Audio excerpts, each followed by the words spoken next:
촬영하기 전에 제품 소개 영상이나 한번 봐야겠다. 아, 뭔 괴물이네요.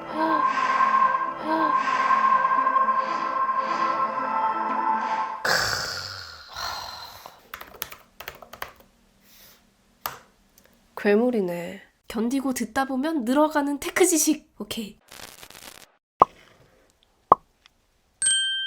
안녕하세요 여러분, 주연입니다. 새해 잘 보내고 계신가요? 저는 새해 벽두부터 이렇게 카메라를 켰습니다. 왜냐하면 오늘은 또 특별한 전자기기를 여러분께 보여드릴 거거든요. 이렇게 찍으니까 뭔가 노트북에 팔 달린 것 같다, 그쵸? 제가 노트북이 된 것 같아요.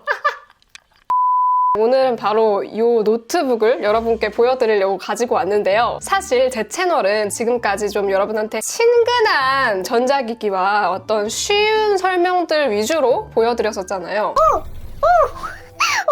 오늘은 새해를 맞이해서 프로들은 어떤 장비를 쓸까? 크리에이터용 노트북을 가지고 왔습니다. 바로 에이수스의 스튜디오북 프로 시리즈 중 하나인데요. 이름에 프로가 2번이나 들어가요. 프로아트 스튜디오북 프로 16 OLED W7600이라는 제품입니다. 브랜드는 익숙하겠지만 에이수스 노트북 중에서도 프로아트 스튜디오북 이 제품은 좀 생소할 거예요. 제 채널의 슬로건이 기술은 우리의 경험을 어떻게 바꿀까요? 잖아요. 오늘은 노트북에 들어간 기술이 크리에이터들의 경험을 어떻게 바꿀지 보여드릴 수 있을 것 같아요. 일반적인 노트북에서는 볼 수 없는 신기방기한 것들이 잔뜩 들어가 있는데요. 진짜 프로들은 어떤 노트북을 쓸지 지금부터 살펴보겠습니다. Let's go! 프로아트 스튜디오북 프로 시리즈는 컨텐츠 크리에이터들을 위해서 개발된 노트북이에요. 그래서 일반적인 노트북이랑은 좀 생김새부터도 다르고 여러 가지 신기방기한 특징들이 있는데요. 컨텐츠 크리에이터의 세계에도 다양한 분야가 있잖아요. 사진, 영상, 음악, 3D 그래픽 등등 다양한 분야에 알맞는 다양한 포지션들의 제품들이 나와 있는데 그 중에서도 이 프로아트 스튜디오북 프로 16 OLED W7600은 8K 비디오 편집, 3D 렌더링, 과학 컴퓨팅 등을 위해 설계된 제품입니다. 이 제품이 타겟으로 하는 분야만 들어도 얼마나 프로를 지향하는지 딱 느낌이 오시죠? 저도 콘텐츠 기획자인 동시에 제작자이기 때문에 크리에이터들이 사용하는 전문가용 노트북은 뭐가 다를까 굉장히 궁금했는데요. 우선 이 제품을 처음 받았을 때 가장 눈에 띄었던 게 바로 이 에이수스 다이얼이었습니다. 보통은 마우스나 트랙패드로 클릭해서 조절해야 하는 것들도 이 노트북에서는 다이얼을 통해서 좀 더 미세하게 조절을 할 수가 있고 트랙패드에는 버튼이 3개나 들어가 있어요. 트랙패드 버튼이 3개 들어가 있는 노트북은 사실 전 처음 봤는데 그리고 이 터치패드에 이런 스타일러스 펜도 쓸 수가 있습니다. 그래서 터치패드 겸 타블렛처럼도 사용할 수가 있는 거죠. 이런 것들은 사실 일반적인 다른 노트북에서는 볼 수 없었던 크리에이터를 위한 노트북이기 때문에 존재하는 것들이라서 되게 인상적이었는데요. 이왕 제가 이런 제품을 가지고 왔으니까 크리에이터용 노트북은 어떻게 다른지 자세하게 보여드릴게요. 우선 외관을 보면 가로 362mm, 세로 264mm, 두께는 19.9mm, 무게는 2.4kg으로 고사양 랩톱인 만큼 두께도 좀 있고 무게도 좀 나가는 편이지만 전체적으로 세련된 외관을 보여줍니다. 바디는 알루미늄 합금으로 되어 있는데 스타블랙이라고 해서 무광블랙 색상의 지문 방지 코팅이 되어 있어요. 그리고 안쪽을 열어보면 그냥 블랙이 아니라 약간 은은하게 반짝반짝거리는 펄 같은 게 들어가 있어서 더 예쁘더라고요. 보통 고사양 랩탑들은 되게 투박하게 생긴 것들이 많은데 아무래도 크리에이터들을 위한 제품이다 보니까 디자인에도 신경을 꽤 쓴 것 같더라고요. 또 밀스펙 인증도 받았는데요. 810H 밀리터리 등급 내구성 테스트도 통과했더라고요. 조금 전에 살짝 보여드렸던 크리에이터들을 위한 특징엔 어떤 것들이 있는지도 보여드릴게요. 일단 이렇게 뱅글뱅글 돌아가는 에이수스 다이얼은 어도비 포토샵, 프리미어 프로, 라이트룸, 애프터 이펙트 같은 전문가용 소프트웨어랑 연동이 돼요. 이 에이수스 다이얼을 누르면 메뉴가 표시되고 이 회전되는 다이얼을 통해서 줌이나 밝기, 명암비 등 많이 사용되는 기능들을 더 편하게 그리고 세세하게 조절할 수가 있습니다. 포토샵에서는 브러쉬 사이즈나 강도, 투명도 같은 것들을 세밀하게 조절할 수 있고요. 라이트룸에서는 색상 비율 같은 것들을 섬세하게 조절해야 되잖아요. 이런 것들도 보다 세밀하게 조절할 수가 있습니다. 사진 보정에서는 정말 약간의 색감 차이가 이 작가가 의도하는 것에 크게 영향을 미치기 때문에 굉장히 세밀한 작업이 필요하거든요. 그래서 이렇게 다이얼로 돌리면서 조절할 수 있는 거는 정말 편하게 사용할 수가 있겠죠. 특히 제가 가장 많이 사용하는 프리미어 프로에서는 다이얼을 돌려서 영상을 프레임 단위로 왔다 갔다 하거나 타임라인을 줌인, 줌아웃 하는 기능 같은 것들을 간편하게 사용할 수가 있습니다. 또 사진 보정만큼이나 영상 색감 보정을 할 때도 이 에이수스 다이얼로 세밀하게 조절할 수 있다는 게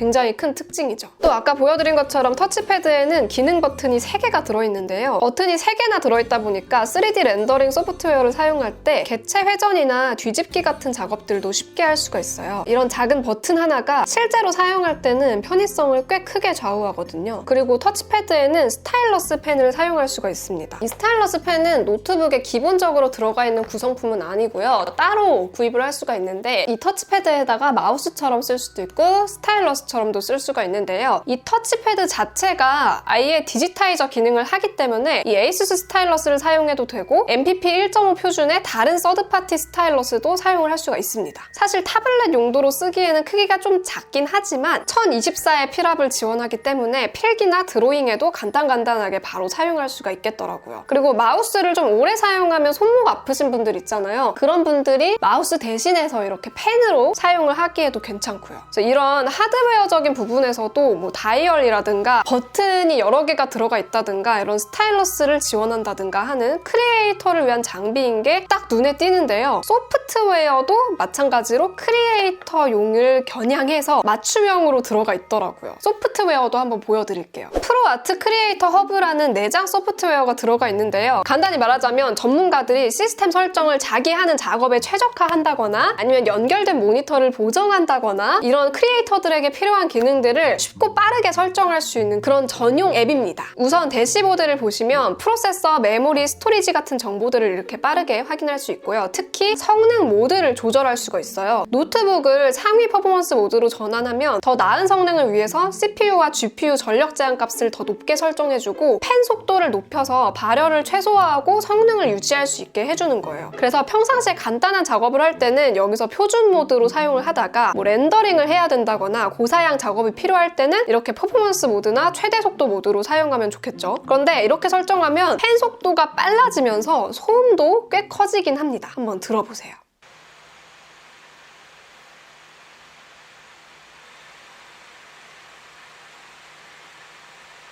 참고로 펜 속도는 꼭 이 앱에 들어오지 않아도 FN 키와 F키를 동시에 눌러서 변경을 할 수가 있습니다. 아무래도 전문가들의 고사양 작업을 위한 노트북이다 보니까 발열 관리에도 굉장히 신경을 많이 쓴 제품인데 조금 이따가 이 뒷판도 뜯어가지고 한번 보여드릴게요. 짜란! 그리고 자체적으로 디스플레이 색상 보정을 하는 기능도 들어가 있어요. 보통 디스플레이는 시간이 지남에 따라서 기계가 늙어가듯이 이 색상 정확도도 조금씩 떨어지는 그런 경향이 있는데요. 그래서 이 프로아트 크리에이터 허브에서 간단하게 색상 보정을 할 수가 있습니다. 아무래도 전문가들에게는 색상 정확도가 굉장히 중요하거든요. 내가 작업하고 있는 화면과 사람들이 보게 될 결과물의 화면 색감이 최대한 정확하게 일치해야 나의 의도가 그대로 전달되는 거잖아요. 그래서 이런 전문가들은 주기적으로 이렇게 디스플레이 색상 정확도를 확인을 하고 또 보정을 해야 되는 그런 일들이 많은데 이 프로아트 크리에이터 허브에서는 여기 있는 메뉴로 들어가서 자기가 가지고 있는 색상 보정자를 통해서 손쉽게 모니터 색 보정을 할 수가 있습니다. 또 에이수스 다이얼 메뉴를 설정할 수 있는 페이지도 있는데요. 에이수스 다이얼 메뉴에서 각 어도비 앱에 적용되는 단축키를 설정할 수가 있어요. 이 다이얼을 눌렀을 때 어떤 기능을 쓸지를 사용자가 마음대로 설정할 수가 있는 거죠. 내가 원하는 프로그램에서 원하는 기능들을 이 에이수스 다이얼에 미리 설정을 해놓고 쓸 수가 있는 겁니다. 또 키보드의 오른쪽 커스터마이즈 키와 왼쪽 윈도우 키는 사용자가 맞춤화할 수가 있어서 프로아트 크리에이터 허브와 기타 소프트웨어 기능을 맞춤 지정할 수가 있습니다. 자, 이렇게 크리에이터용 장비임을 아주 뚜렷하게 보여주는 특징들도 있지만 사실 고사양 작업을 하려면 무엇보다 기본적으로 받쳐줘야 되는 게 성능이잖아요. 저는 이걸 처음 받게 됐을 때도 성능이 얼마나 될지가 되게 궁금했거든요. 그래서 이런저런 테스트도 다 돌려봤습니다. 일단 사양부터 살펴보면 CPU는 11세대 인텔 제온 프로세서가 들어갔고요. 인텔 내장 그래픽과 엔비디아 RTX A5000 랩탑 GPU 외장 그래픽이 들어가 있습니다. 그리고 메모리는 16GB GDDR6가 들어가 있는데 최대 64GB까지 확장해서 사용을 할 수가 있고요. 스토리지는 M.2 NVMe PCIe 2TB짜리 2개가 들어가 있습니다. 시네벤치 점수 결과는 멀티코어가 9341점, 싱글코어가 1510점으로 노트북 체크해서 확인했을 때 멀티코어 점수는 평균보다 살짝 아래에 싱글코어 점수는 평균보다 살짝 위로 나왔네요. 3D 마크로 파이어 스트라이크 스트레스 테스트도 해봤는데요. 그냥 혹시 궁금해하실까봐 시간 간격을 띄워두고 팬 속도를 조절해서 2번 테스트를 해봤습니다. 한 번은 팬 속도가 표준 모드일 때 97.3%로 패스됐고요. 팬 속도를 최대 속도 모드로 했을 때는 98.2%로 패스했습니다. 프리미어 프로에서 4K 영상 편집을 직접 해봤는데요. 프로그램 모니터 화질을 최대로 하고 스패너 모양 버튼을 눌러서 고품질 재생으로 설정을 해놓고 편집을 해봤는데 레이어도 여러 개 추가하고 색 보정도 얹고 컷도 해보고 효과 등등도 넣어봤는데 버벅임 없이 무난하게 잘 실행됐습니다. 편집을 다 하고 나서 H.264 소스 맞춤 비트레이트 높음 타겟 비트레이트 50mbps로 익스포트도 실행해봤는데요. 미디어 인코더에서 10분짜리 4K 영상 기준으로 익스포트 하는데 겨우 2분밖에 안 걸리더라고요. 익스포트 다 하고 나서 눈치챈 건데 이때 포토샵도 제가 작업 중인 상태로 켜둔 상황이었더라고요. 애초에 8K 영상 편집이나 3D 렌더링을 타겟으로 한 제품이라 그런지 이 정도는 가뿐해 보였습니다. 그리고 고사양 작업을 하다 보면 렌더링을 돌려야 될 때가 있잖아요. 그럴 때 진짜 필요한 게 쿨링 시스템인데 뜯어서 한번 보여드릴게요. 나사도 많이 박혀있어. 짜란! 오! 히트파이프 봐! 여러분 히트파이프 좀 보세요. 저는 히트파이프가 이렇게 복잡하게 많이 들어가 있는 거는 실제로는 처음 보는 것 같아요. 봅시다. 하나, 둘, 셋, 넷, 다섯, 여섯. 총 6개의 히트파이프가 들어가 있고요. 그 중에 이 5개는 CPU와 GPU의 열을 공유하고 1개는 CPU, GPU의 전원 모듈하고 공유하는 그런 구조네요. 그리고 팬은 이렇게 양쪽에 2개가 달려있고 양옆으로 열 방출을 하도록 되어 있는데 이 팬도 좀 특별한 팬이래요. 날개가 102개가 들어가 있고 사이드 체인 액정 에폭시 폴리머라고 해서 기존 71개의 블레이드 팬에 비해서 공기 흐름이 16% 더 높다고 합니다. 그래서 소음도 좀 낮춘 그런 팬이라고 해요. 그리고 요 밑에 이렇게 배터리가 들어가 있는데 배터리는 90W짜리고 배터리 자체는 고사양 작업을 꾸준히 하기에는 사실 숫자만 봤을 때는 좀 아쉬운 용량이긴 해요. 근데 사실 이런 노트북을 쓰는 사람들은 절대로 전원 장치를 안 들고 다니지 않거든요. 왜냐하면 작업 중에 전원이 나간다. 이거는 진짜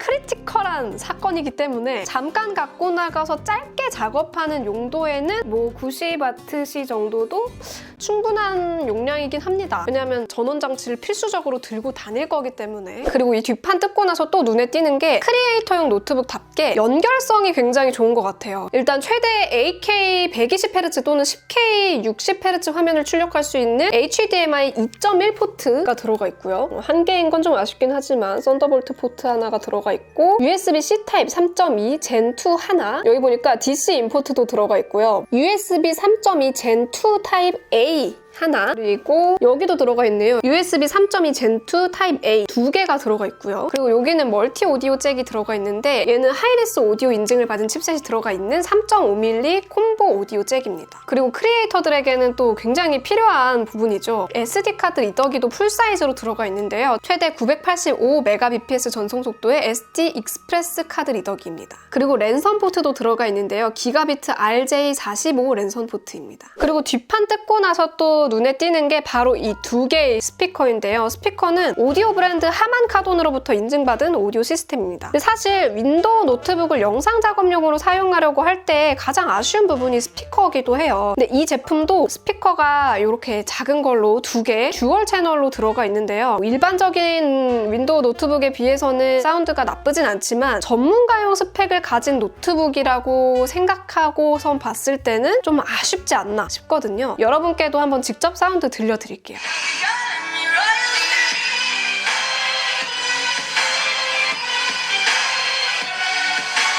이 제품은 영상 그래픽 작업자들을 위한 제품인 만큼 디스플레이가 정말 중요한데요. 16인치 4K OLED HDR 16:10 디스플레이를 탑재했고 3840대 2400의 해상도, 100만 대 1의 명암비, 0.2mC의 응답 시간을 지원합니다. 또 동영상 산업 표준인 DCI P3 세격 100%를 지원하고요. 색 정확도를 위해 팬톤 인증과 칼만 인증도 받았습니다. 아까 말씀드렸다시피 프로아트 크리에이터 허브에서 쉽게 디스플레이 색 보정도 할 수 있고요. 다만 아쉬운 점이 있다면 화면 밝기와 화면 주사율인데요. 화면 밝기는 최대 400니트예요. 일반적인 노트북으로 생각했을 때는 어두운 편이 아니거든요. 이것도 꽤 밝은 편인데 전문가급 제품이다 보니까 밝은 곳에서 디스플레이로 작업을 할 때는 조금 더 밝았으면 좋지 않았을까 하는 생각이 들더라고요. 또 화면 주사율은 60Hz인데 마찬가지로 전문가급 디스플레이라고 생각하니까 좀 아쉽더라고요. 120Hz까지 넣어줬으면 더 좋지 않았을까 싶습니다. 그리고 그 외에 윈도우 헬로 지문인식을 지원하는 웹캠과 커버, 지문인식 센서가 탑재된 전원 버튼도 들어가 있습니다. 이 전원 버튼은 그냥 평범한 전원 버튼처럼 생겼는데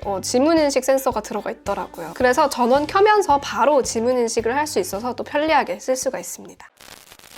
자, 오늘은 이렇게 컨텐츠 전문가, 진짜 프로 크리에이터들은 어떤 노트북을 쓸까? ASUS ProArt 스튜디오북 프로 16 OLED W7600 살펴봤는데요. 사실 저도 작업용으로는 데스크톱 아니면 맥만 계속 사용을 하다가 진짜 크리에이터용으로 나온 전문가용 노트북은 거의 처음 써보는 거였거든요. 정말 세세한 부분들이 크리에이터의 작업 환경이나 사용 경험에 맞춰져 있는 듯해서 사용해보면서도 되게 재밌고 신기했습니다. 무엇보다 이 하드웨어들이 진짜 컨텐츠 작업을 해본 사람이 기획한 게 아닐까 싶을 정도로 ASUS 다이얼이나 버튼이나 스타일러스 펜 같은 거 그런 것들도 들어가 있어가지고 새롭고 재밌는 경험이었는데요. 사실 가격에 비하면은 좀 아쉬운 부분들이 있었어요. 이게 6GB 메모리에 4TB 스토리지를 가진 제품이 520만 원대인데요. 제가 사용한 이 샘플 제품은 16GB 메모리에 4TB 스토리지 해가지고 600만 원대예요. 정말 고가의 제품인 거죠. 그런데 그 가격에 비해서 아까 말씀드린 120Hz 가 들어가지 않은 거나 스피커 부분이나 화면 밝기 이런 자잘한 부분들이 약간 아쉽긴 했습니다. 물론 정말 크리에이터를 위해서 맞춤형으로 제작되어 있는 하드웨어부터 소프트웨어까지 정말 잘 기획된 제품이라는 생각은 들었는데 아무래도 가격대가 굉장히 높은 제품이니만큼 좀 더 완벽했으면 화면 주사율이나 이런 스피커도 좀 더 전문가급으로 들어가 있었으면 좋지 않았을까라는 아쉬움이 남기도 하네요. 하지만 또 직접 이용해보니까 고품질 재생 시에 4K 영상 편집과 포토샵을 동시에 사용하는 등 다중 작업에서도 끄떡없는 성능, 그리고 크리에이터의 사용 경험에 맞춘 하드웨어와 소프트웨어의 조합이 괴물이네 라는 말이 나오게 하는 제품이 아니었나 싶습니다. 그럼 저는 다음번에도 또 우리의 경험을 바꿀 재밌는 전자기기 이야기로 돌아오도록 하겠습니다. 다음에 또 만나요. 안녕!